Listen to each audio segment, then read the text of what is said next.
Good afternoon, good afternoon, good evening, good morning, and good night, depending on where you are in the world. You are joining an unusual premiere. This is a pre-recorded. I think it's the first time that I've done this. No, and it's not the first time that I've done this, but it's very rare that I do this. It's a pre-recorded interview that I'm doing with a brother we're just going to call Mark, after Saint Mark, who is one of the patron saints of prisoners, who's been working in prisons for 30 years. Due to the sensitivity of the topic and the sensitivity of the work that we're about to discuss, Mark does not appear in this video, and as you'll soon discover, his voice is being distorted, and that is deliberate to try and protect his identity. And for the same reason, he won't be talking much about himself in a direct way. We're just going to be talking about the issues that we want to talk about, and we'll not be talking about him and what he does. However, as we always do, we start with a prayer, and Mark, like every other guest, has his psalm ready to read for us as a prayer. And with that, Mark, I'm inviting you to begin us in a prayer. Thank you. Why do the heathens rage and the people imagine a vain thing? The kings of the earth set themselves, and the rulers take counsel together against the Lord and against his anointed, saying, let us break their bands asunder and cast away their cords from us. He that sitteth in heaven shall laugh. The Lord shall have them in derision. He speak unto them in his wrath, and vex them in his sore displeasure. Yet have I set my king upon my holy hill of Zion. I will declare the decree. The Lord hath said unto me, thou art my son, this day have I begotten thee. Ask of me, and I shall give thee the heathen of thine inheritance, and the uttermost part of the earth for thy possession. Thou shalt break them with a rod of iron. Thou shalt dash them in pieces like a potter's vessel. Be wise now, therefore, O ye kings. Be instructed, ye judges of the earth. Serve the Lord with fear and rejoice with trembling. Kiss the Son, lest he be angry and ye perish from the way, when his wrath is kindled but a little. Blessed are they that put their trust in him. Amen. Amen. This is the word of the Lord. Thanks be to God. So, Mark, thank you so much for joining us. Let's just jump right in. What would you say is the current state of British prisons? And how would you sort of describe the life of prisoners in UK prisons? Yeah, well, thanks for having me today with you. And yeah, I know that we've had discussion before privately, and that I've been visiting prisons for many years, nearly 30 years now. And I suppose the world around us is changing. The world within the prison is changing. So I suppose you have to understand that within prisons, they become their own little universes, their own little worlds. And when you're in prison, that the outside almost is insignificant to some degree, because it's what is going around. The culture around you is what really is affecting you. And when I first was visiting prisons, to be honest with you, I very seldom encountered Muslims and the ideology of Islam. There were no imams in the chaplaincy. So to give you an idea, Bob, the chaplaincy, there's a chaplaincy department in every prison in the UK. And back in the day, back years and years ago, it was the Church of England would have been what they would call a coordinating chaplain. And he would be the main man that's overseeing the chaplains in prison. But predominantly, all those years ago, that would have been very much a Christian type of chaplain. And over the years, they brought in this concept of multi-faith and looking after people with different faiths. And then I started to see an increase in imams and Muslims, and within that, there was a whole different ballgame that started to happen, and we can go into that later, and how that has affected particularly Christian work that goes on within the prison. But the atmosphere is now quite toxic in a lot of prisons. And in fact, I was talking to a chaplain in a high security prison just 2 weeks ago, and we were talking about me coming in and sharing, and she literally was trying to warn me of how toxic the atmosphere in her particular prison. And when I say high security, it's a prison that is it would be considered a category prison. And for those that don't know, you'll just have to unpack what an A category prison is. Let me do that. So in England, not Scotland, but England and Wales, you have different categories within the prison and the prison systems. So it would be an open prison would be considered a D cat prison. And usually a C cat is a prison that is for those that are doing a length of a sentence, but they're not considered particularly dangerous to the point where they're going to be integrated back into society at some stage. B cat prisons are often remand prisons and prisons looking for sentencing, but sometimes hold more serious offenders. But the A category prisons are for those that are dealing with very high caliber prisoners, prisoners that maybe have got this says there's terrorism involved, or there's they're doing a lot of life sentences now. You have to realize within the prison system within the UK now, a lot of people are in there for murder. That's just a fact.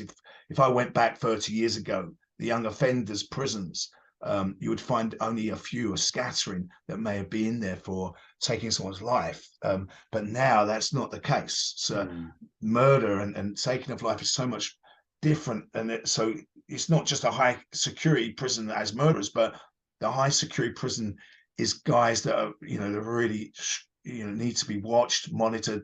They're locked up a lot more. They're not having the kind of same access to exercise and freedom that a prisoner in a C cat would have, and maybe they'd be maybe even more vulnerable, considered more vulnerable. But yeah, so it's if you've got a notorious prisoner, someone that an inmate, a prisoner that is considered maybe dangerous or has a high media profile as well, you're more likely going to be found in an A category prison. Okay, if that makes sense. And you say the chaplain described it as toxic. Toxic. What does she mean by that? What was she in saying? The Islamic way against Christianity? So she was explained to me she comes under a lot of pressure at the moment, a lot of attack from physical attack, verbal attack, more verbal, but harassment. Yes, harassment. Now, this wouldn't have been known or even considered years ago, and but she was warning me as a potential Christian visitor that this is what I would have to contend with and think about and consider coming in to take something even just as basic as a chapel service. I said, and we explained that I'm more uncomfortable in that because of the type of meetings I do in prisons. I get access to different wings and different. Yeah, we'll not focus on your work. Yeah, let's just talk about So yeah, the atmosphere within the prison system generally within the UK, and I think it would be described almost, Bob, as a it's like a gang. It's a gang that's growing up that is enforcing its views and its ideology on people. And it would have been a few years ago if you had an Islamic surname, maybe, or you had a Muslim name. You might be forced into participating in Friday prayers or different things. But now that's being pushed even outside that bubble, and people are being pressured into the Muslim becoming faith, Muslim in a way for protection.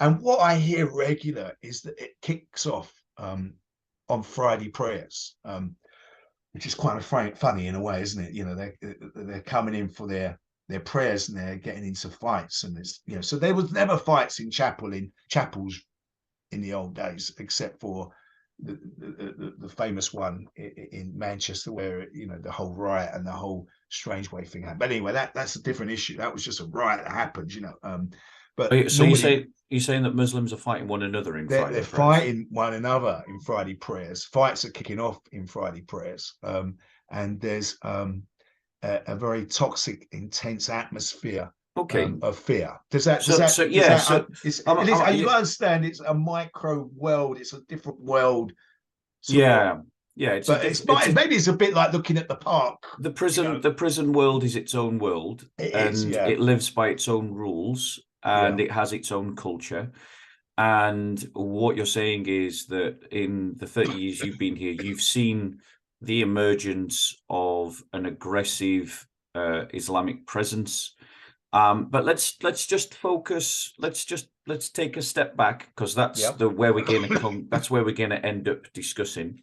yeah, Um, just for a minute, um, let's talk about the fact of, the Christians in prison. Are there Christians in prison? Do you know how many there are? And how are they experiencing this kind of toxicity, to use the chaplain's words, towards Christians? yeah. There are Christians definitely in prison, and there are some incredible Christian volunteers, incredible Christian work goes on within the prisons within the UK and Scotland, including Scotland in that. The chaplains are supported by Christian workers, and there's a lot of encouragement and help that goes towards the prisoners. However, it is probably the enemy of the Muslim. I think, from my own conversation with Muslims in chapel, because let me explain another thing to you, Bob, is that you have within every chapel, a chaplain in the prison is what they will have a chaplain orderly. So this would be somebody that it's their job within the prison. So they're a prisoner, but their job would be to be working within the chapel. And I had a conversation with a Muslim orderly, and he was telling me how the Muslims enjoy, breaking the crosses when they come in, or So Christopher, disrupting. sorry. So they're breaking the cross. It's like Yeah, like desecrating. they'll desecrate the Christian symbol, or they'll want to destroy Christian literature and stuff. It's I would say seen as fair game, really, to cause and disrupt the work of Christianity within the prison. Now, what happens is it's like the person that really controls the chapel, the chaplain, can control a lot of areas of Christian life or faith life within a prison. So if you have a strong believing chaplain, and he's a believer, he can influence and protect and look after the work that goes on within that particular prison, if that makes sense. If that's not the case, now, in my experience, not all chaplains, particularly some church chaplains, that they're often, you probably got in the average prison, Bob, maybe 4 or 5 full-time chaplains. And you're going to have an imam, you're going to have a Church of England, a Catholic, you're going to have potentially then room for a free chaplain, a free Church of England chaplain, that is not following a particular denomination as such. And sometimes the strength of that individual might determine the strength and protection the Christians get. In my experience, a lot of the Church of England chaplains, bless them, seems to be oblivious to this conflict, if you know what I mean. It's they're doing a job. Naive. They're naive. They're doing a job. The job is mostly administration, dealing with ticking boxes, dealing with the day-to-day running of the chaplaincy, more than promoting the Christian faith. And they're conducting their service, yes, but they're more interested in the running of the chaplain, where you find often the free chaplain wants to live the Christian life within the prison system, wants to see the gospel preached. And I've had the privilege of working with certain chaplains that it's almost like there's a revival going on in that particular prison. You know, like it come a Sunday morning, you know, because that chaplain is full of the Holy Spirit, full of faith, full of the things of God. A sincere believer wants to see people come to faith, pray for, get to know Jesus and follow him and be a follower of the way. You see incredible, I mean, literally, I've been there where they've got 100 people in chapel on a Sunday morning, you know, praising God and getting excited. And I've been there on their prayer studies. They do like a prayer meeting during the week quite often, and they'll have alpha courses and different Christian courses going, and there's 30-40 guys want to come to these courses, and they you know, they can only accommodate so much. Something incredible is going on within the prison. But if you flip that around, and the imam is the coordinating or managing chaplain, that can stifle that incredibly, where to the point where Christian activity almost ceases, where volunteers are not allowed in, where the orderlies are now Muslim as opposed to just generally. Quite often, the Christian chaplain picks just a respectful prisoner rather than just going for the Christian as well. You know, it's just, but it's an atmosphere changes. So over the years, if doors have been shut to the work that I've been involved in, it's been when an imam has taken over. Now, I would, there are exceptions to that. Don't get me wrong, but I quite from the early days. And if I go back 15 years ago, Bob, it was like, oh, he's a lovely chap. This imam, he's fantastic. You know, this has been the head chaplain talking to me. He's great. He's there helping me. He's doing this. He's doing that. Would be able to cope and run the place without him. But then suddenly, when that imam takes over, and because he's a likable fella doing everything right, suddenly the Christian activity and the Christian work stops. And it's been my experience 90% of the time. There are exceptions. So what you're saying then is that you believe that there is a pattern of abuse of the chaplaincy position within Her Majesty's prisons in which Christian activity is being deliberately suppressed. Is that what you're saying? I 100% believe that and say that, yes, from experience. That's quite serious. Yeah. And could you? I mean, you don't have to if you don't want to, because I realize the sensitivity of this whole discussion, and this is why we're not using your real name.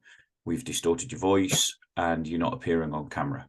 Are you able to name examples of prisons where Muslim chaplains have suppressed Christian activity, and can you explain how they go about doing it? I mean, I would rather not name the prisons itself. Okay, fair enough. If that's okay. Yeah, sure. They would go about it in a way, as I said, where it's like you become, if you've got a corporation or a business, you now become the CEO, or you're now the managing director. You're now the person that's managing the staff. You're the decision maker. You're the one that's in control, as it were. So suddenly Christian activity is stopped by the fact that you will say that suddenly you hear, oh, look, we're not able to have you in at the moment, or your group in, because at the moment we're only having volunteers that are ordained Church of England ministers, or some of your group might not have full security clearance, and so that's going to be a condition. And so they will put conditions which weren't there before on Christian volunteers. Now, some Christian volunteers might be going into a prison 2 or 3 times a year.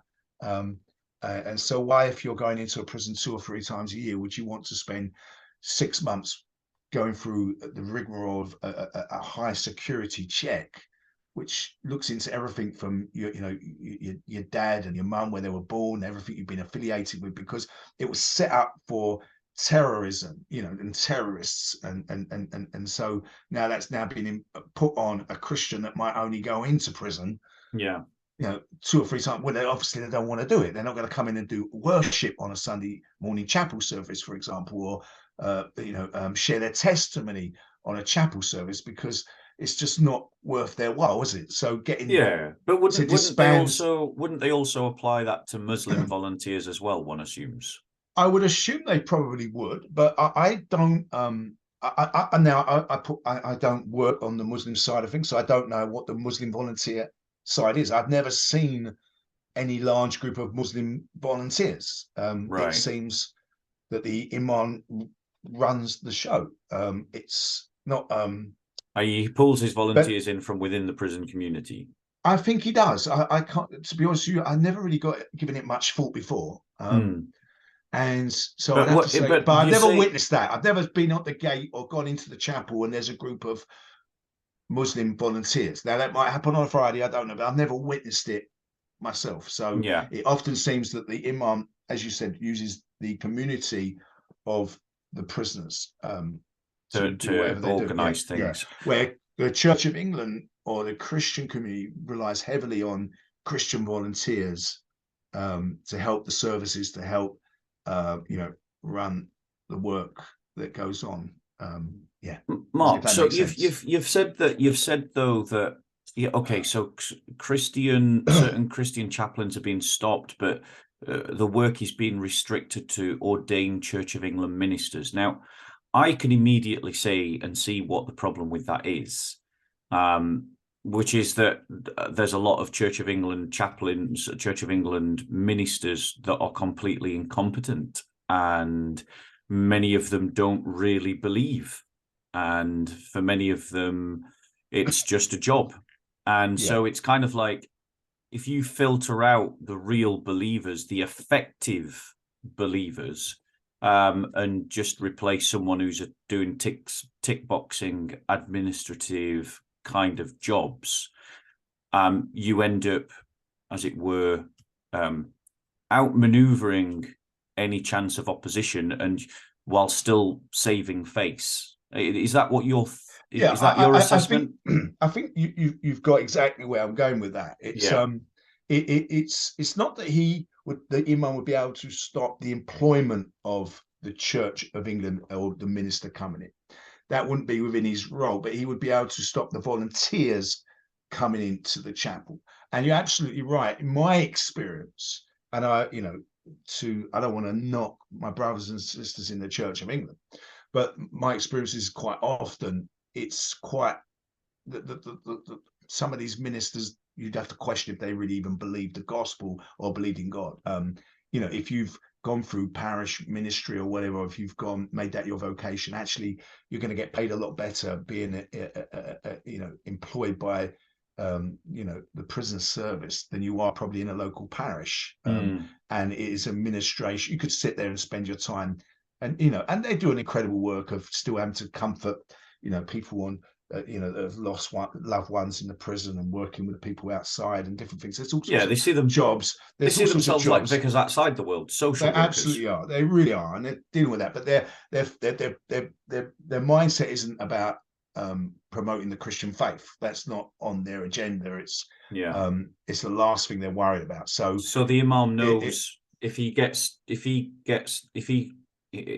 can restrict it to just a Church of England chaplain and no one else, then he's got no opposition.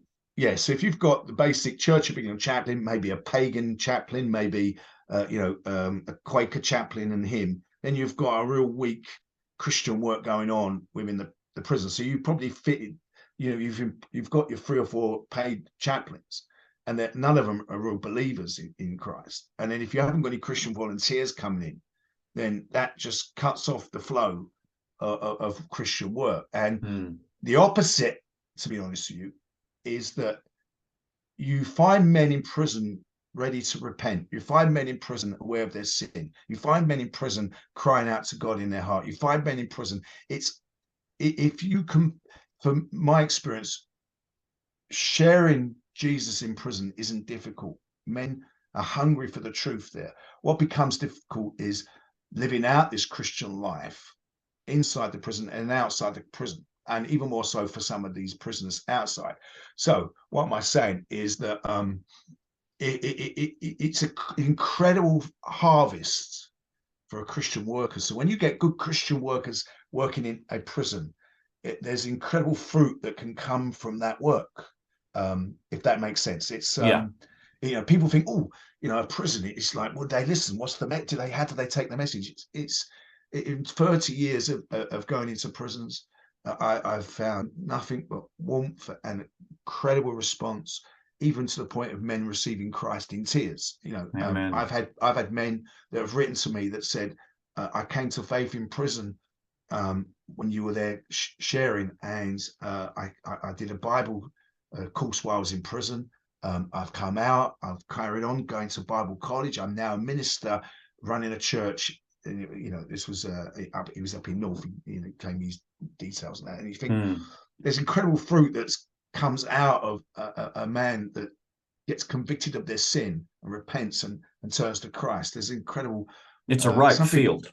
It is a ripe field, and so I've witnessed some prisons where it's almost like a revival going on. You know, you'd be like, wow, if you had like 100 men crying out to God on a Sunday morning in your local chapel, you'd be like, wow, you know, Wesley or Whitfield or Spurgeon's turned up. What's happened? You know, it's like yeah. Most churches can't even muster 20 men. Yeah, exactly. Prisons we get in chapels filled with 100. Just bear with me 1 second. I just need to put my light on. 1 second. No worries. Just to try and brighten it up a bit because it's getting dark. No, that's good. Can we just talk about, you mentioned gang culture. How does this interface with Islamists in the prison system? Right. Just pad that out for us, and then if you could just express and talk about how this is impacting the Christian prisoner. Okay, so within a lot of prisons, probably most prisons, you're going to find they deal with gang issues. And a lot of work goes on within the prison itself to make sure certain gangs and rival gangs are kept separate and they're monitored, particularly when you're dealing in prisons in probably, I would say, remand prisons like BCAP prisons within inner cities, whether that's Birmingham or, you know, Manchester or London. You know, you're taking in local prisoners. And so they're going to have a gang culture that is already established on the outside, whether that is a young people's gang culture that's based out of postal codes and blocks where they live and all that kind of stuff, and the kind of music they listen to. Whatever that gang culture is, there is a need to protect yourself within a prison if that gang culture is strong and heavy, if you understand what I mean. So yeah. You affiliate yourself with a gang, or it's good to be part or know people or be on this side. It's hard to, particularly the younger men, it's hard to just do your time and just go to prison. You've got to stay alive. You've got to keep yourself, you don't want to be a doormat in there, do you? You don't want to be walked over in there. So, and where does this come? How does this build up with Islam? I read the other day, I was sitting in when you go into a prison, you go through a process of going through security, and I'd got through security, and I was sitting waiting to be escorted into the chapel that particular day, and I was reading a Home Office book for prisons. So it's only really, you'd have to be in a prison to read this magazine, and it was talking about the fastest growing gang in the UK in prisons is the Islamic gang, is the Muslim gang. There's an attraction there for a number of reasons for young men. Yeah. What are the protection? Number one, you're protected. You're part of this brotherhood. It doesn't matter who wants to give you grief. If you're part of the biggest gang within the prison and the prison system, you're under that seal of umbrella, that umbrella of protection. You're under that covering, as it were. So it doesn't matter if your beef is with someone that's got a problem on the outside with a postcode type of an issue. You're now part of this gang, and And again, I think one of the appeals from what I've witnessed is that manly togetherness. Brotherhood. It's brotherhood. It's another attraction, and probably that also they get. I've been told jokingly they get access to nice curries and things like that. I mean that might be a side issue, but when you're in prison and you cheer just because it's raining outside, and the reason you're cheering that it's raining outside is because people on the outside are having a miserable time like you are inside. So the mentality in the eye and your thought process in a prison, you might be that you're thinking to yourself, well, I wouldn't join a religion to get a curry, but when you're in a prison system, even benefits like that can seem attractive to you. But whatever happens is that protection is real. Now, is it true what I've heard? This could just be an urban myth. Is it true that halal food, and please do correct me if it's an urban myth, because I am completely uneducated on this topic. I have heard it said that halal food in the prisons is fresher than other people's food. Oh, do you know that? I don't know. Okay, fair enough. I don't. Probably know. an urban myth then. Might be a myth. Yeah, that I don't know. I mean, within the prison, you have the most prisons, not all prisons, depending on the security level, but you'll have on the bulk of prisons, the prisoners themselves will be in the kitchen serving and cooking the food, so it won't be for them. They're not going to be serving unfresh food. Anyway, I don't know if that's true, but what I wanted to say to you is, so I was talking to a guy who's now a Christian who went into prison.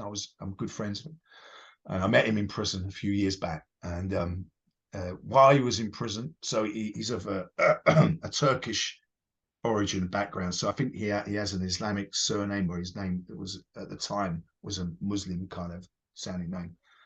Although his dad was Muslim, he'd never been to mosque in his life. They'd never practiced the religion as such. He was a cultural Muslim. Yeah, he's just got this surname, and so from the moment he was locked up, he was pressured by the Muslims to start to attend Friday prayers, and he felt that he had no choice, and he started to feel he had to go to start to follow this and to dress in the garb and do the stuff, even though he'd never been brought up in this. And he said to me, I felt so dark while I was in this atmosphere. It felt so heavy and so oppressive, but I was frightened for my life, that if I didn't follow through, what would happen to me. And the ironic thing was that when he came out of prison and he went to search for help, he went to a mosque and was rejected. And he was walking down the street homeless, crying out to God. I know this is a bit of a story off the subject, but I love the story. He's crying out to God, and he said that suddenly this bus went past me, and the wind of the bus sort of caught me off guard, and I stumbled into this doorway, and I could hear this music and this worship, and I walked in, and there was some Christian women singing, and they came praising God, and they came over and started to talk to me. And to cut a long story short, he ended up going on a Christian rehab program, and now he's a Christian minister. He's married, and he's loves the Lord. But thanks be to God. When I met him, he was in this entanglement within the prison. I mean, we're talking about 8 years ago now, of this incredible fear and intimidation of having to follow this faith he didn't even believe in. And the thing is, you see, we would go in and give people the option of hearing the gospel message. But he said, I didn't even understand what the message of Islam was, really. He said, all I understood was I had to go to these prayers and eat this food and dress this way and say the necessary. So you have protection, you have brotherhood, and then you're saying you've got intimidation as well. Yes. So he felt fearful would be his way of explaining to me. And it would. So a cost and benefit approach, like a candy and cane approach to getting people into the Muslim gang. Like, we'll protect you if you join us. We'll beat you up if you don't. It sounds familiar to jizya. I mean, it's not. It's no laughing matter, actually. No, I mean, I'm characterizing it, and it's funny when I characterize it. But as I think about it, it's actually horrible, and I apologize. if you think about it, Rob, we're going in talking about love and talking about God's grace and his mercy. We're going in sharing about the cross and repenting of your sins and being born again and feeling this, the incredible, coming to faith with this living God. And we're explaining and having Bible studies and explaining the ideology and talking about, the Trinity and different things, whatever it might be. But there is no thought of it, gangs or intimidation, or it's not. It doesn't even come into your thinking, does it? But I'd have to say a lot of this, you'd like to think it runs unnoticed by the prison system or the outside the faith system. You think that, but the fact that you can read about this in magazines being circulated within the prison system, if the Home Office is aware of this. Then what are they doing about it? Well, I have no idea. That's beyond my pay grade. I wouldn't know. I would have thought probably very little. It's like, well, it's almost keeping the status quo, keeping the peace. It's, you don't want to. Last thing you want to do is upset a Muslim in prison, I suppose. So yeah. There was a news article recently that 30-odd Christians, I think, were taking the Home Office to court. I don't know if you heard about this story. Because of the Home Office's failure to protect them from Muslim gangs. And it was like a class action. Right. Have you heard about this? No, I didn't. No. Yeah, look it up, bro. It was in the Daily Mail, I think. Was it? Yeah. I'll look it up. Yeah. Across mainstream media, and a bunch of Christians have started a collective action against the Home Office, suing it for its failure to protect them inside the prison system. And it's really that now that I want to spend the rest of our time talking about, because it seems to me, and I'm going to put this to you as a man of experience, and I maybe chew on this for a bit.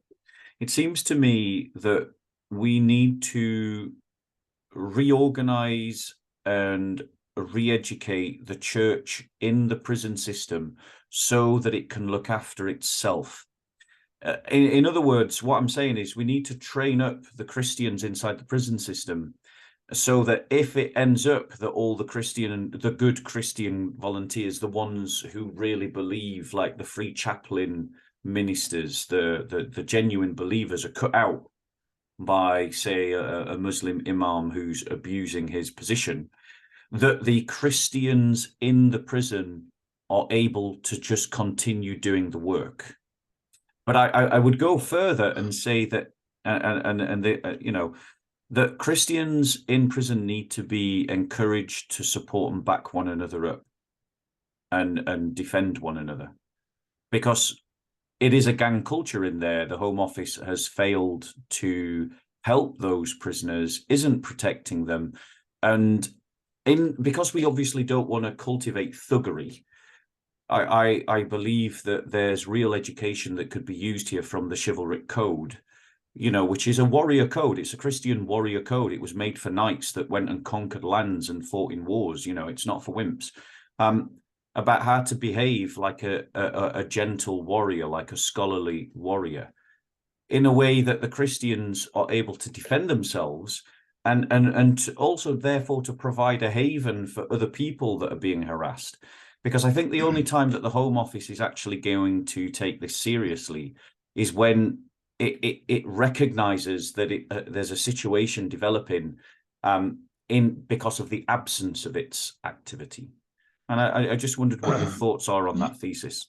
Yeah, I mean, it would be very difficult, I believe, to implement unless it was.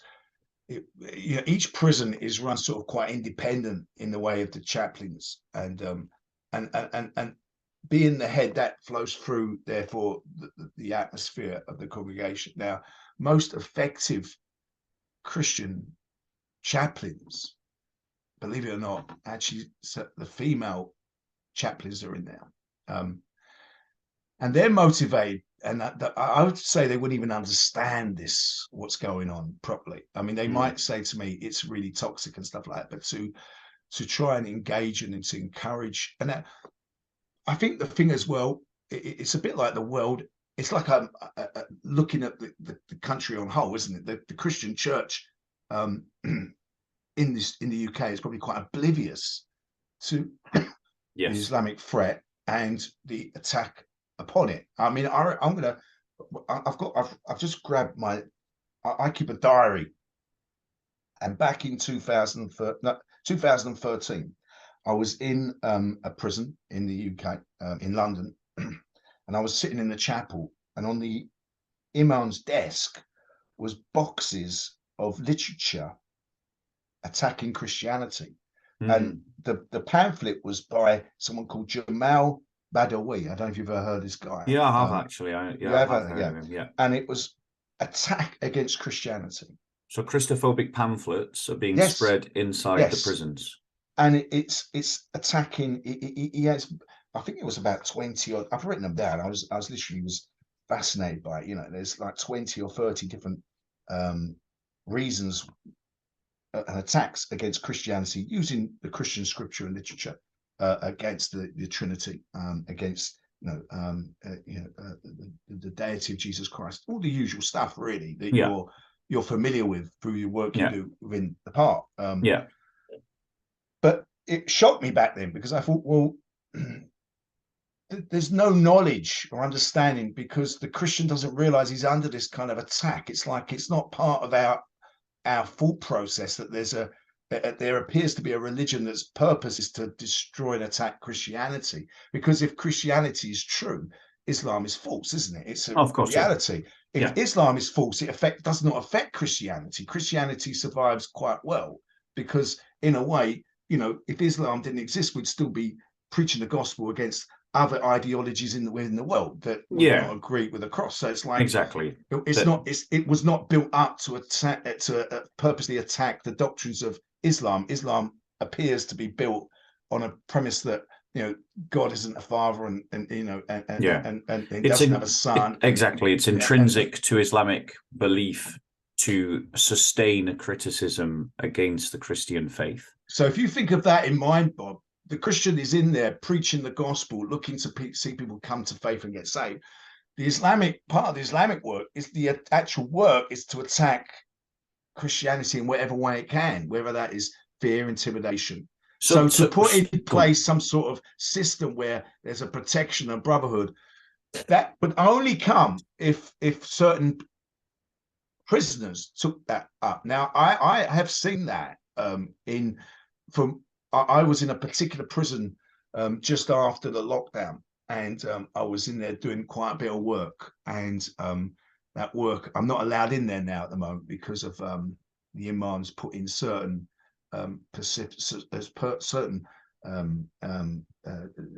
criteria that I need to sort out before I go back in. So he's trying to because I know, Mark, I know from the stories that you've told me about your work that you are one of the effective Christian workers.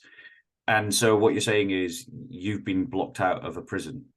Oh yeah, that's not the first time, but yeah, this is just recently. Yeah. This is just recently. So he's what happened in that prison? What was happening in there was some serious fellas come to faith and are pastoring and dominating the wing, and they're the sort of characters that you're not going to mess with because they're physically intimidating within themselves, and they're full of the things of God, and they're bold as you like, and they're praising God on the wings. It's like I think it's hard to what happens is, particularly when you look at in certain prisons within London, and you have to say the big cities within this country, it's the makeup of the ethnic background of the prisoner.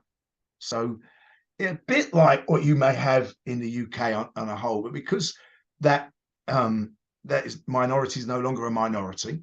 Yeah.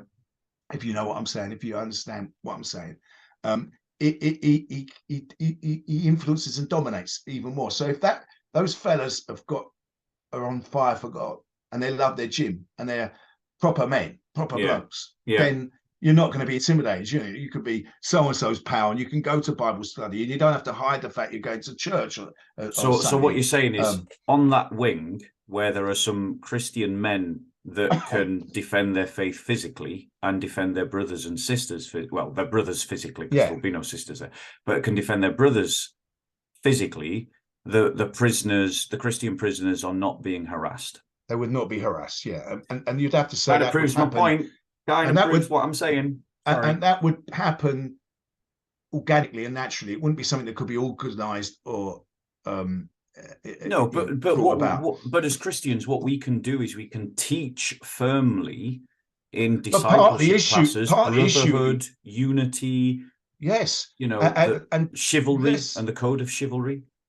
And you may well know, as I know, being a Christian man in this country, it's as if the church has its own issues because it seems to want to castrate manhood and brotherhood. So it's not, it's hard to deal with something within a prison that's not going on in the society around it. But when you get proper men, and I'm not talking about just big lumps, I'm talking about just men that want to be men, are able to stand up for what they believe. Amen. And that affects the whole thing, doesn't it? Because the gospel affects the power and presence of the Lord, affects the truth, affects when Jesus is the way, the truth, and the life. This is a truth and a reality. When a man stands up in that truth, it affects the people around him, and you see the intimidation will stop, and the gospel can flourish. And I think obviously we can't and we shouldn't encourage thuggery, and I want to be clear that that's not what I'm talking about, and it's not. I know, and certainly it's not my heart. No, definitely not. But what I'm saying is, if we in terms of discipleship, the discipleship has to match the context, and in terms of discipling prisoners, the kind of discipleship that it needs to be stressed is the idea of the unity of the brotherhood, the collectiveness of the church, the solidarity of the church, the virtues of things like courage and valor, and humility and service, and the idea of defending what is right and protecting against what is evil, and also teaching apologetics, because if the state has a blind spot where it's turning a blind eye to Christophobic attacks, the breaking of crosses, the desecrating of crosses, Muslims being able to bring in Christophobic literature into the prison,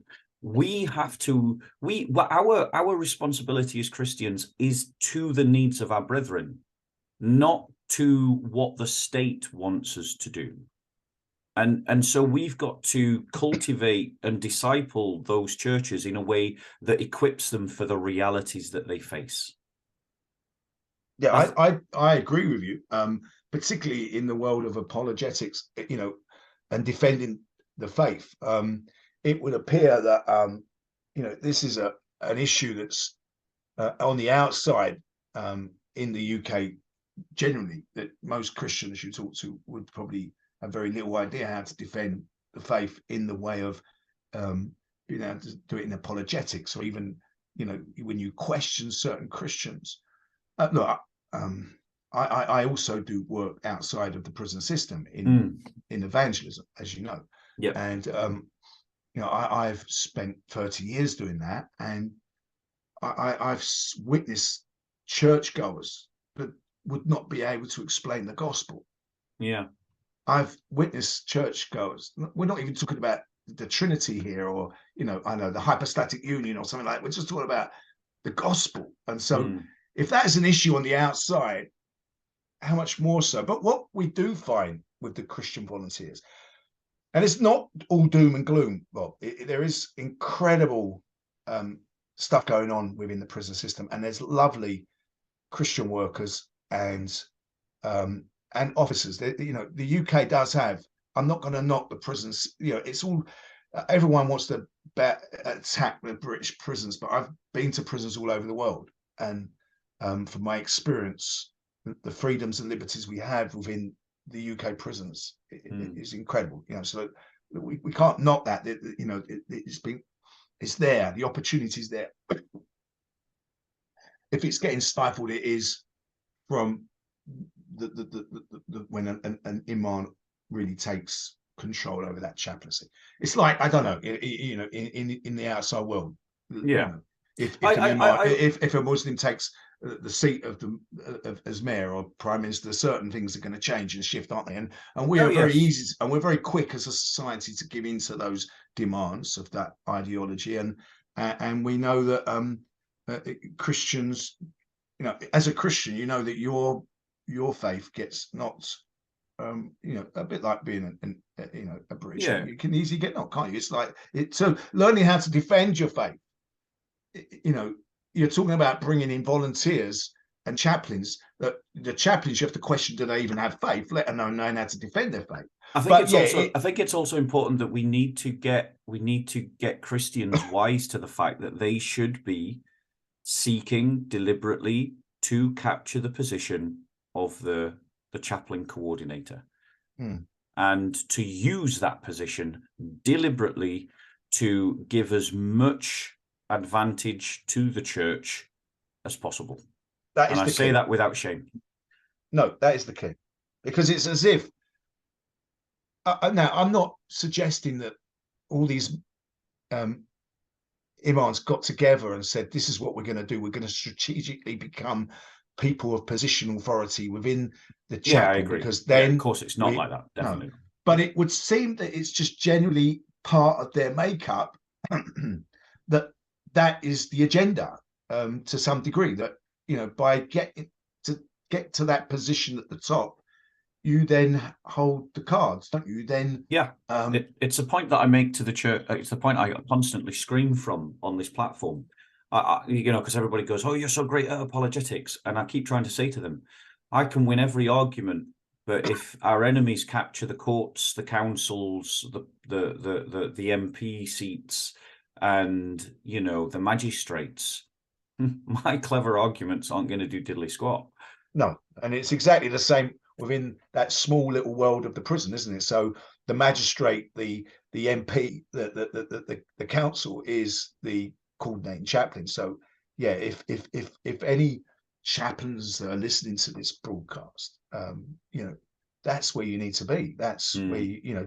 The problem that happens, Rob, is the coordinating, managing chaplain has to get bogged down with a lot of the mundane work, and so the free church evangelical type of passionate Christian doesn't want to usually take that role because he wants to be ministering, to do the stuff. And it's a bit like that within the church, isn't it? You know, if I look at if I look at the Church of England, it's like you meet it's incredible vicars and curates and ministers and doing the work of the gospel and feeding the hungry and clothing the lost and all that kind of stuff.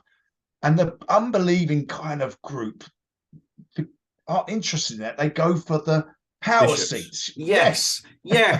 That's what's happened. That's how the Church of England has got taken over by a political cult, because all the good vicars don't want to leave the groundwork, and then they just leave the positions of influence and power to corrupt bishops. Yes, thank you. Someone else has said it. And that is what happens at a micro level within the prison system. You can see what I'm saying, can't you? So what you're seeing out there is what we're taking into that little that place of 700 prisoners. You know, it's the same principles attached to it, isn't it? And I get it, because if I was a chaplain, that would be my focus. I'd be wanting to get the gospel out. I'd be wanting to go on the wings and pray for the guys. I'd be wanting to, you know, minister and whatever it is. I won't want to be sitting at my computer screen for 30 hours having to deal with timesheets and ticking boxes and KPIs or whatever it is they have to do. The church needs to think more strategically.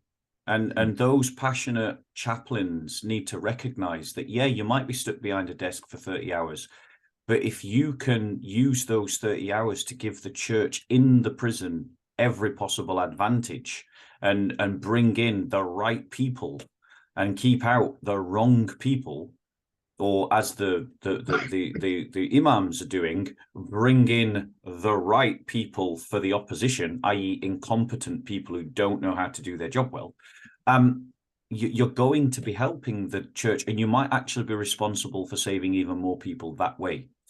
It's true. It's almost you've got to abandon what part of what you really want to do to facilitate doing true what you Christian want to work. do. Yeah, Amen. because there are volunteers, there are many Christians that want to work and do work within the prison system. And if you knew the amount of Alpha courses, Christianity Explore courses, prayer study groups, if you knew what was going on, if you saw what I see, it's incredible. And when a prison gets that opportunity, it's incredible to see the hunger and the passion guys have for this truth. It is a harvest field. It's an incredible opportunity. It is a harvest field. It is a place where there is a ripe harvest to be wrought, and the church needs to do that. I think the church needs to up its game, especially around discipleship of prisoners, so that the Christian community is better organized and can survive even if it gets cut off from good key workers. But let me ask you this question. I've got two more themes I really want to try and pack in before you go, and I know we've got about 25 minutes left before that time. How can the church outside the prison help the church inside the prison? Yeah, I mean, there are incredible organizations that and groups that work within the prison system and with outside the prison system.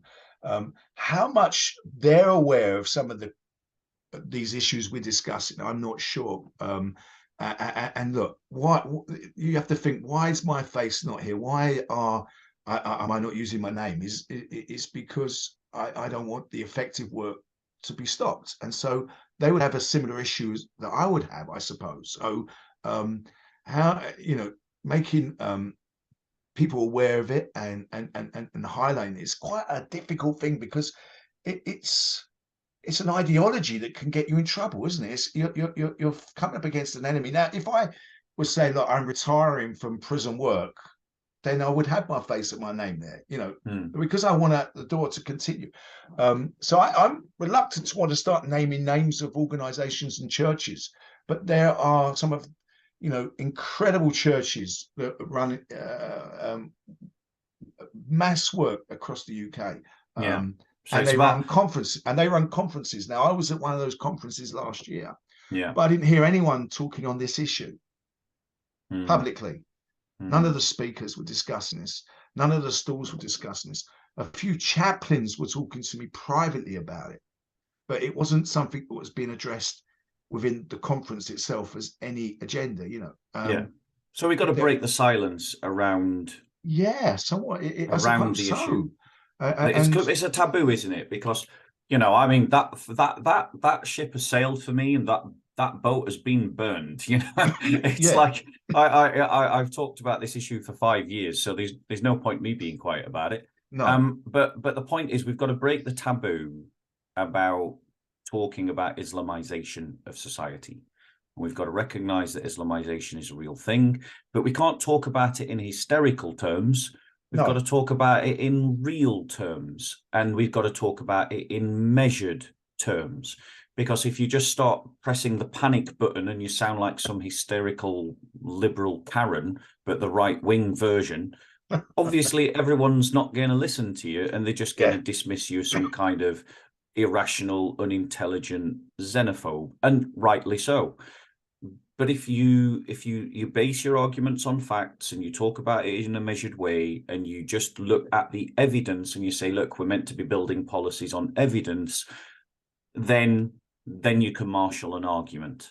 And this is not a deniable thing. You've already said that the Home Office magazine has acknowledged this is happening.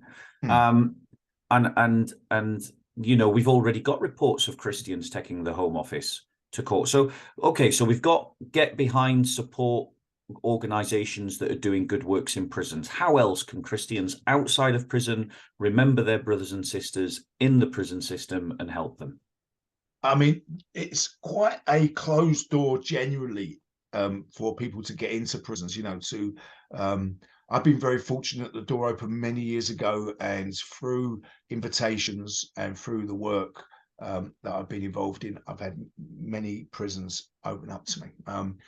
Generally, there are organizations, Christian organizations, prison fellowship groups that you can connect with to get into prisons, and to help support the prison work, helping support the kind of subjects we've been talking about tonight. I think that's taking it almost to the next level, because it's a world that can just shut down to you very quickly. I was working in a high security prison a few years ago. I said something in a meeting that was not relevant to the topic that I was discussing. It was just a term that I used, that a governor came in and listened for 5 minutes, heard the term, and took offence.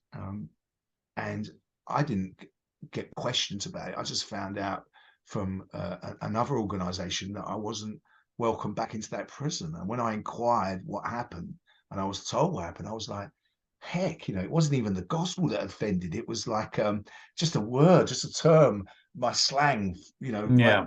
It wasn't intentional. And if the officer, it's actually a governor, if they had just approached me, I would have said, I really didn't mean to offend you. I'm so sorry. What I'm trying to say to you is this: the door can shut so quickly. You also just told me that Christians should apply to be prison governors.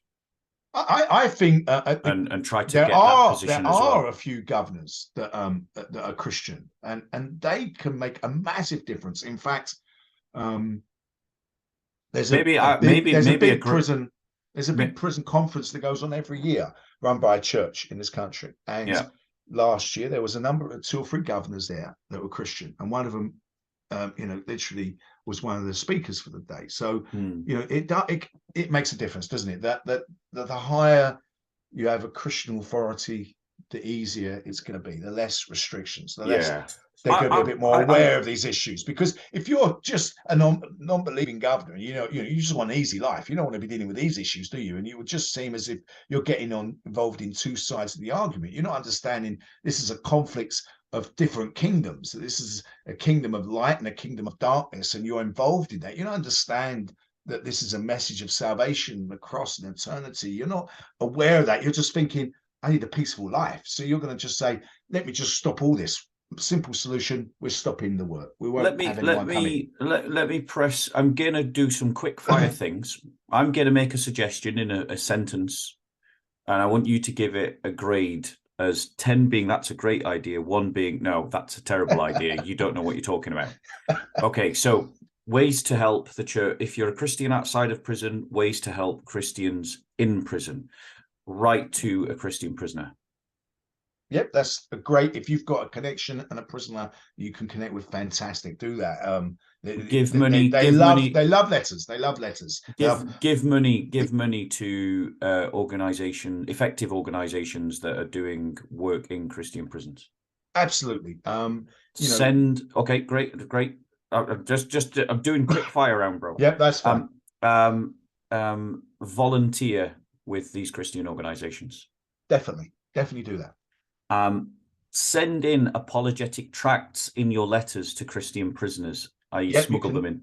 Absolutely, you can do that. Yeah, you wouldn't even have to smuggle them. You could. Okay, great. Just pour them in then. Pour them. Put tracts in. Yeah, you could put tracts in. It's not. And tracts may be aimed. It might be certain stuff. It may be sent to the chaplains, even the chapels, because there might be a process of security where, because of drugs like spice, they have this spice. So written letters. But what they do now, they photocopy this stuff. So a lot of these prisons, you send a letter to the prison, that they'll photocopy your letter, so the prisoner gets your letter, not the actual original one you wrote, because what happened was that they put this spice on the letter, and then the prisoner smokes the letter itself. So they've eradicated that by photocopying and sending it on. So all this stuff is possible, writing. Okay, great stuff. And within the letters, apologetics, absolutely. Let's go to your MP and raise awareness about the Christophobia and anti-Christian attacks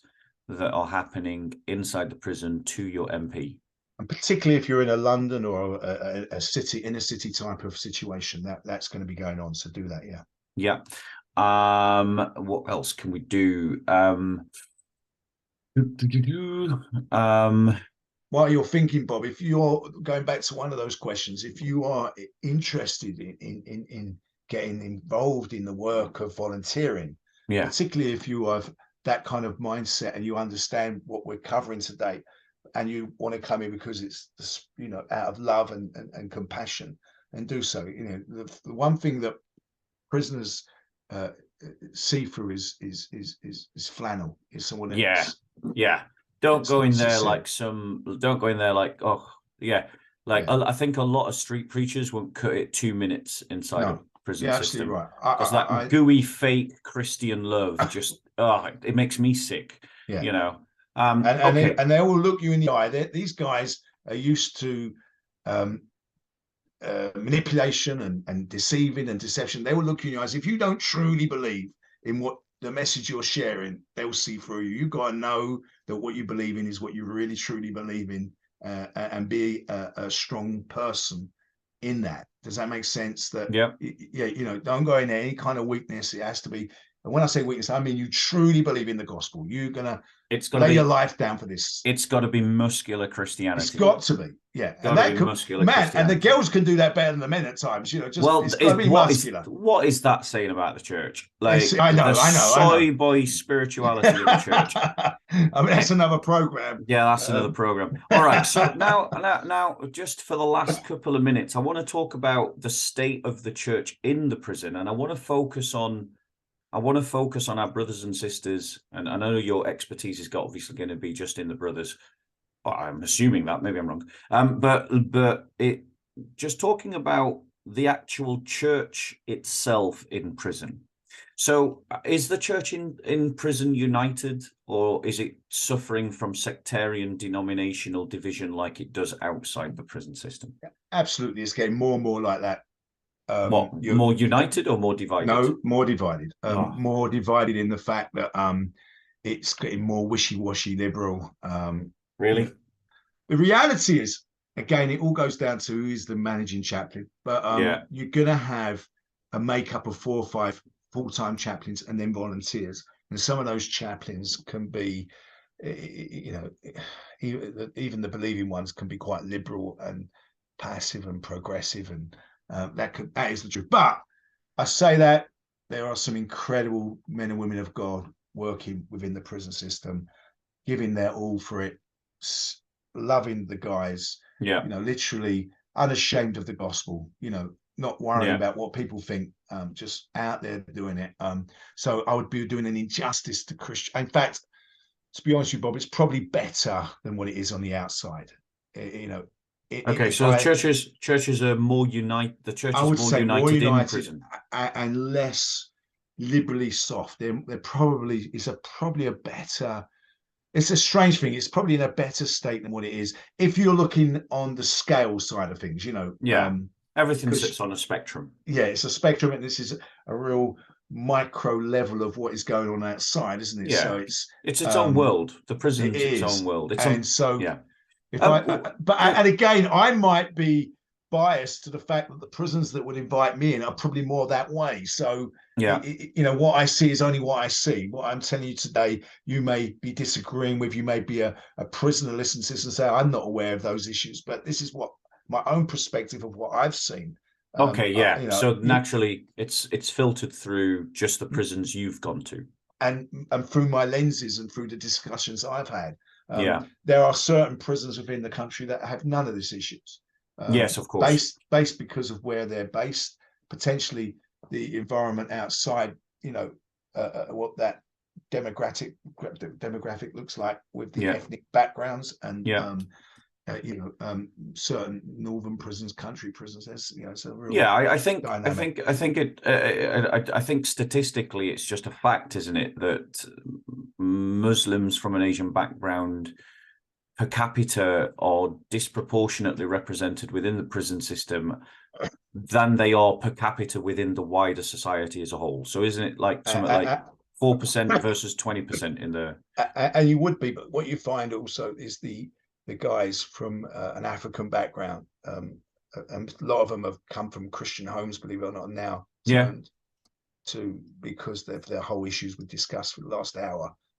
So What Yes, they've they've turned to now Islam? said, they're now said they turned to Islam. Yeah, so Yeah, you'd then again, you'd have to wonder, were they really, where were they? Where's their real faith? What did they really have? But Well, that's a whole again. I think, I mean, that's a conversation that there's a live stream right there. What Yes. the problems of the African church.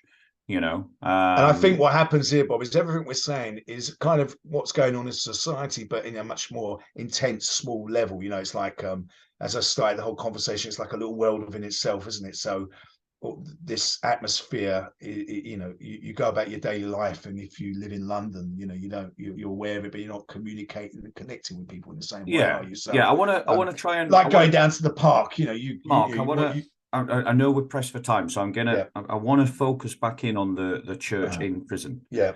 And I also just need to clarify very briefly, every church, whether it is a European church or an African church or an Afro-Caribbean church, has problems, and they are unique to that culture. To that culture, yes. So I'm not trying to say that, European churches don't have problems. They do. Of course. Now, coming back to this, the church in prison. So it's in a slightly better state in terms of wokeism, in terms of unity. What would you say is the level of how good would you say is the lay leadership, i.e. the prison leader within the church? How good are they in terms of organizing the Christian community, the Christian fellowship within the prison, like the life of the church, as it were? From the actual prisoners' perspective, you're saying? From the prisoners, within the prisoners. That would be very different every prison you went to. So when I say to you that the church is better in unity, I don't know if I quite that's quite qualified. What I'm saying is the church workers and ministers are probably stronger in their faith than maybe some of them on the outside, if that makes sense. But how much I want to talk about how much they connect Christian together. Prisoners. I want to talk about Christian prisoners, not the workers anymore, not the chaplains, the actual prisoners themselves. If I just take you back that 1 second, though, just to clarify that case I forget, I don't want to be misrepresented in saying, of course, sure, that these Christian chaplains are so united together across the country, and blah. Someone will be listening to me and thinking, what's all that about? That's a lot of nonsense. No, so I'm not saying they're in unity like that, but I believe that they're the ones that I've met are incredibly strong in their faith. The prisoners themselves, that's going to be a whole different level depending on the prison and what that prison is like. If you're in a prison and you're there for 20 years and you're not really getting moved around a lot, you're going to be able to influence that prison a lot differently than if you're on a remand type prison and you're in and out of different prisons and you're moving about the system. So some prisoners might have got to the stage where they're doing 30 years and they're in one prison for a period of time, and they come to faith and they become quite strong in their faith, and they therefore influence the environment around them, and they're respected within that environment because of the length of time and where they're at, and they can definitely impact and have a profound effect on the other prisoners. And that's been my experience, if that makes sense. But if you're moved around a lot, like a lot of prisoners are in the system, that can change. I mean, I can literally be speaking in a prison 1 week, and I go to 2 weeks later, I'm at another prison, and there's the guy that was there the previous week, and he's been moved over here. He's like, hey, and we're talking together, and then 3 or 4 weeks later, I find him in another prison. And so you're moving around. But when you get someone who's really has a strong faith, and he's probably doing a long sentence, you can see some incredible connections and work that goes on. It's like they can make the best evangelists sometimes, some of these guys. Why don't we make a point? Why couldn't we make a point of Christians who are in prison for a long time, encouraging them to do training so that they can be chaplain, like unofficially, but give them all the same equipment, the same training, the same resources, and then you've got a strong Christian chaplain who's equipped to do the work of chaplain. I think you'll find, regardless of what the Church of England tick boxing minister's doing.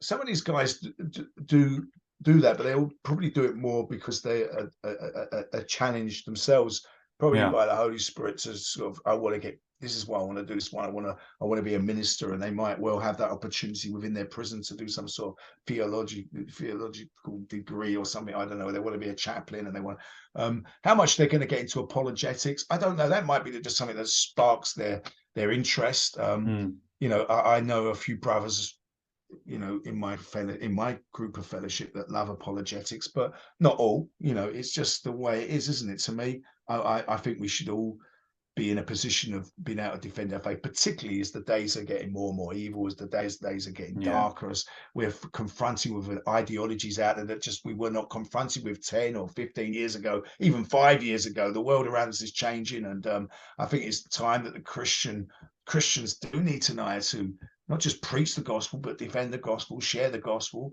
understand the basics of doctrines. But yeah, so it would seem to me that sometimes some of the teaching would be more, but bless the word, but it would be more like spending years and years talking about the fruits of the Spirit, as opposed to, I don't know, and the gifts of the Spirit, as opposed to probably, I don't know, the foundations of doctrine. Yeah, and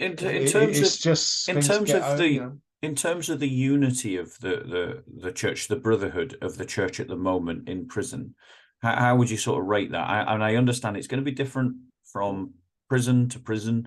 So, but on the whole, would you say that it's an area where we need to improve, or yeah, I don't know how much we can improve that, but within the prison itself, it definitely happens naturally where you have a strong Christian presence. If there's a strong Christian group, then they definitely connect together and seem to love each other. There seems to be, often you hear them say, this is the one place we can be ourselves on a Sunday morning, if that makes sense. You know, you can come in and put down the masks and relax, and they seem to love each other, pray for each other. It's different than excuse me, it's different than probably what it might be when they're on the cells isolated. But you know, that goes for us Christians on the outside. We're better when we're together, meeting together, fellowshipping together, working together, aren't we? When we're iron sharpens iron, doesn't it? It's do like, I mean, there's so much to talk about, and one of the things that I wanted to talk about that we never even touched is I wanted to give an opportunity to talk about the conditions that prisoners live in, regardless of what religion they are, regardless of what belief system they hold, whether they're Muslim, Christian, or atheist, or whatever. Like, because I don't think many people understand. I mean, we've only touched upon it lightly in terms of one filter, the sort of Islamist gangs and their harassment and Christophobia. But just generally, what are the living conditions of prisoners in the British prison system that you've seen? I would say that the British prison system has some of the best one of the best around. As I said, I touched on it earlier. I've traveled to prisons in Africa, India. I've been to prisons in the Philippines. I've been to prisons even in the States. I've been to prisons, and you'd have to think, heck, you know, it's like it's like prisons are taking over the asylum. You know, it's like madness in there. You know, it's the survival of the fittest and the strongest, and who you know on the outside who's going to feed you and all that kind of stuff. You know, the prison system within the UK. You know, guys going in there. They have opportunity to do drug courses to actually get off of the drugs. We know the drugs are in prison, but there's opportunities. There's whole wings dedicated if you're sincere and you want to kick your addiction. Some of these prisoners probably don't eat on the outside as regular as they do when they go into prison. You know, the cells are clean, the prison system is clean. Some people might criticize that and say, hey, they're having a nice life in there. But to me, you know, you treat someone like an animal, they become like an animal, you know. So I looking at it from an observer would say, actually, no, being taken away from society, being taken away from your family, your loved ones, losing your freedom is the punishment. It's not, doesn't necessarily mean you know, I've been to prisons in the States where they're shackled, you know, like shackled hand and foot, you know, and they look like they're having their life kicked out of them. And you think, heck, I wouldn't want to incarcerated here. This is like, what a scary thought that is. So it's humane in this country. It's at a high level. I'm not, and I don't work for the prison system. I don't get paid for it, so I've got nothing to gain by telling you that, Bob. But from my experience and what I've observed, the guys are looked after. Their well-being is looked after. They may not think it, but in comparison to how the rest of the world, your perspective is obviously, looking at it in contrast to other prisons, for sure. I have to say, look, I'll take you to a prison in Russia. I'll take you to a prison in Moldova, and you see what these guys are going through. The UK is a safe place to be locked up by and large, and if it's identified that you're at risk, you're going to probably be moved and it'll be monitored. You're not going to be thrown into a group of hostile prisoners and be unless you're Tommy Robinson. Well, maybe if you're Tommy Robinson. Yeah, I mean, they tried to kill the guy. Yeah, but there is a sense that they could have protected him even better. But you got to think some of these high-risk prisons have got prisoners in there for that purpose. So if you put someone in there, but there are prisons that are geared up to protect vulnerable prisoners. So Tommy Robinson should have been in one of those type of places. But he's a high-profile individual, isn't he? So once you have someone like that going to the prison system, he's game, his target, isn't he? And so it is dangerous. I'm not saying it's not dangerous. You could be walk down a wing and suddenly someone might throw a hot jug of sugar water at you, whatever it might be. There's prisons that have, they're constantly turning them over and finding homemade knives and stabbing objects and all sorts of things. Things happen. People are dying. Suicide is high. I'm not saying it's lovely in there. But comparing the UK to the rest of the world. Europe isn't such a bad place. France, Germany, these type of prison systems, the UK is better, in my experience, than the US, than Africa and India and places like that. Yeah. Canada, okay. I found it good in Canada. I've done stuff in Canada, and it's not bad out there. So I'm talking just out of my observations, my experience, and what I've seen, not anything other than that. It's like me, and I lived in Colombia, and it made me appreciate just how good British institutions are. But you speak to your average British person, and they think that British institutions are awful, and it's like you want to see what awful is. Yeah. Go and live in a different country, or as someone who comes from the north of England, coming down to London and then hearing Londoners complain that they've got to wait 3 minutes for a bus or 4 minutes for a train, and it's like, all your perspective, isn't it? Yeah, you don't know how good you've got it. No, this is the truth, and it's that perspective. I wait in half an hour. It's that perspective I'm coming from. So to answer that question, it is okay. So we're gonna bring this to an end, Mark. Thank you so much. I'd love to have you back. I want to close with these words, and they are taken from Hebrews chapter 13, and I'm going to read verses 1 to 4. Stay on good terms with each other, held together by love. Be ready with a meal or a bed when it's needed. Why some have extended hospitality to angels without ever knowing it. Remember prisoners as if you were in prison with them. Look on victims of abuse as if it is what has happened, as if what has happened to them has happened to you. Honor marriage and guard the sacredness of sexual intimacy between wife and husband. God draws a firm line against casual and illicit sex. You kind of get the point that I'm making. Those words, remember prisoners as if you were in prison with them. Look on victims of abuse as if it had happened, as if what had happened to them had happened to you. And this is why I wanted to talk about the church in prison. And thank you, Mark, for helping me to do that. And I really want to encourage the church, to remember the church in prison, and not just remember, but to stand in solidarity with Christians in the prison system. Amen. Okay. Good night. Thank you. I'm going to stop the recording at this point, and that'll be the end of the live stream. So good night, everybody. God bless.